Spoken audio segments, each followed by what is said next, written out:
নমস্কার বন্ধুরা। আজকে বিষয়টি হচ্ছে ধ্যান সাধনা চলাকালীন এক সাধক ধ্যান শক্তির কিভাবে অনুভব করে। এই অনুভবটি হচ্ছে এক প্রকারের স্পর্শ। বন্ধুরা, যখন এক সাধক ধ্যান সাধনা করে ও ধ্যান করতে বসে, তো সে প্রথম প্রথম তো বুঝতেই পারে না যে এগুলো তার সাথে কি হচ্ছে।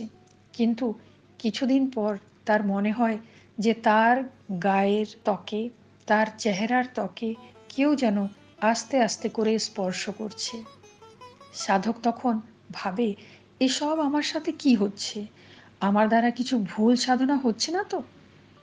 আসলে বন্ধুরা, এরা হচ্ছে এক প্রকারের শক্তি। তো আসুন আমরা এই শক্তিদের বিষয়ে বিস্তৃতভাবে বুঝব। তবে এগোনোর পূর্বে আপনাদের কাছে একটি ছোট্ট রিকোয়েস্ট রইল যে আজকের এই বিষয়টি যদি আপনাদের ভালো লেগে যায় তো প্লিজ আমার চ্যানেলকে লাইক, শেয়ার আর যারা নতুন এসছেন তারা সাবস্ক্রাইব করবেন, যাতে এই ধরনের কিছু নতুনত্ব বিষয়গুলো আপনাদের কাছে আমি নিয়ে আসতে পারি। আর আপনাদের একটি শেয়ার করলে হয়তো অনেক মানুষের অনেক উপকার হতে পারে। ধন্যবাদ। বন্ধুরা, এই শক্তিরা হন ধ্যানের শক্তি। দেখুন, বিনা শক্তিতে কিন্তু মানুষের একটাও কোনো কাজ হয় না। কিন্তু এই শক্তিকে মানুষ কখনোই মহত্ব দেয় না আর বুঝেও না। এই শক্তিরা সাধককে সূক্ষ্মরূপে স্পর্শ করে তাদের উপস্থিতিকে জানাতে থাকে।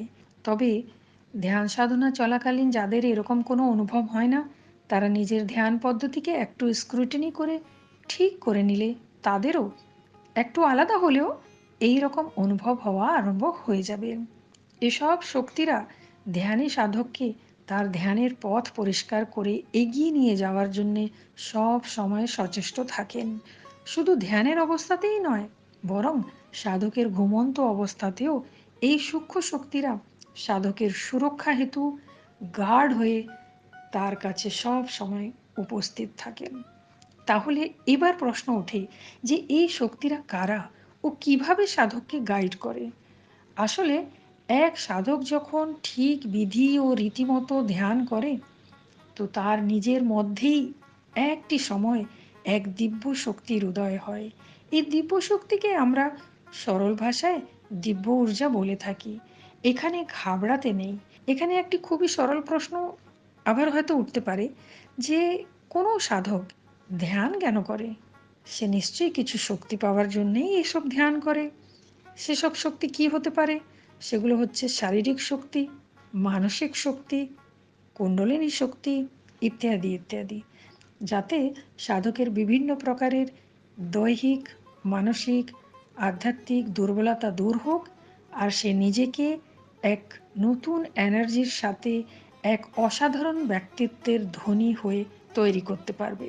এই এনার্জিরা সাধককে সব দিক দিয়ে স্ট্রং বানাতে আসে।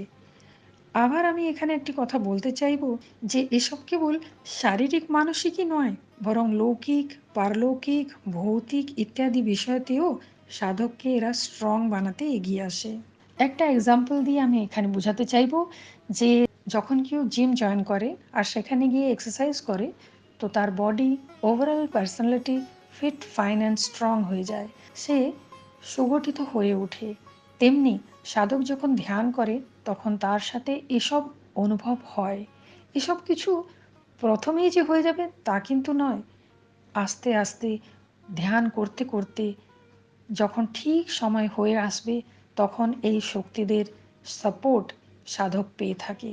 এই বিষয়ে আমি নাম্বার ওয়াইজ জানাতে চাইব যে সাধকের মধ্যে কি কি ঘটে, সে কি কি এক্সপিরিয়েন্স করে থাকে।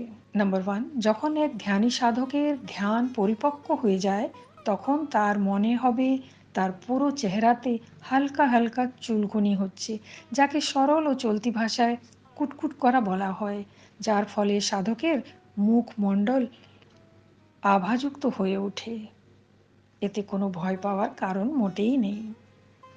নাম্বার টু, সাধক গরমে ঠান্ডা ও ঠান্ডায় অনেক সময় গরমের অনুভবও করে থাকে। তবে এতেও কোনো ঘাবড়ানোর বিষয় নয়, এগুলো অতি স্বাভাবিক ক্রিয়া। নাম্বার থ্রি, মাঝে মাঝে সাধকের মনে হবে যে 2-3 সেকেন্ডের জন্য নাকের অগ্রভাগে, কানের পেছনে হালকা হালকা চুলকনি হচ্ছে বা টান পড়ছে। ব্যাস, তারপরে আবার সব কিছু বন্ধ হয়ে যায়, সব কিছু স্বাভাবিক হয়ে যায়। কেননা এসব জিনিস অস্থায়ীভাবে হয়ে থাকে, তাই এতেও কোনো ভয় পাওয়ার কারণ নেই। আসলে এগুলো হচ্ছে সাধকের ধ্যানের পরিপক্কতাকে পুষ্টি করে। এসব স্পর্শক্রিয়া দ্বারা সাধককে বোঝাতে চায় যে don't worry, keep it up. আসলে এগুলো হয় কেন? এগুলো হয় এই কারণে যে সাধকের দেহে যে ৭২,০০০ নাড়ি নক্ষত্র রয়েছে, সেগুলো যখন শুদ্ধ হওয়া আরম্ভ হয়, তখন এই ধরনের অনুভব সাধকের হতে থাকে। দেখুন, অনুভব তো অনেক রকমেরই হয়ে থাকে। আবার সব সাধকের যে একই রকম অনুভব হবে তাও নয়। হ্যাঁ, ১৯-২০ হতে পারে, কিন্তু প্রায় অনুভবগুলো একটু আলাদা আলাদাই হয়। তাই এক্সপেরিয়েন্স তো অনেক হয়।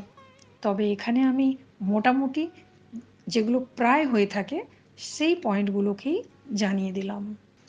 এই ক্রিয়াগুলো হলে তারপরে ধ্যানের দ্বারা সাধকের মুখ পুরো আভাযুক্ত হয়ে যায়।